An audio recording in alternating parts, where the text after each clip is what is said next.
ఎవరు ఈ శ్రీశైల క్షేత్రంలోకి ప్రవేశిస్తారో ఆ ప్రవేశించినటువంటి వాళ్ళకి నువ్వు అడిగినటువంటి విశేషములన్నీ దొరుకుతాయి.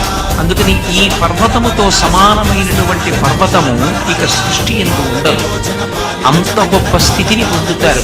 ఎవరైనా శ్రీశైల శిఖరానికి 3 మార్లు ప్రదక్షిణం చేసి శరీరాన్ని విడిచిపెడితే వాడు శివలోకాన్ని పరమేశ్వరుణ్ణి చేరుతాడు అనడంలో, మోక్షాన్ని పొందుతాడు అనడంలో ఏ విధమైన సందేహము అక్కర్లేదని ఆ పర్వతానికి పరమేశ్వరుడే పేరుచ్చాడు. దానికి శ్రీశైలము అని పేరుచ్చాడు. అందుకే ఆ పర్వతం పేరే శ్రీ పర్వతం. శైలము అంటే కొండ, పర్వతం శ్రీశైలము అని.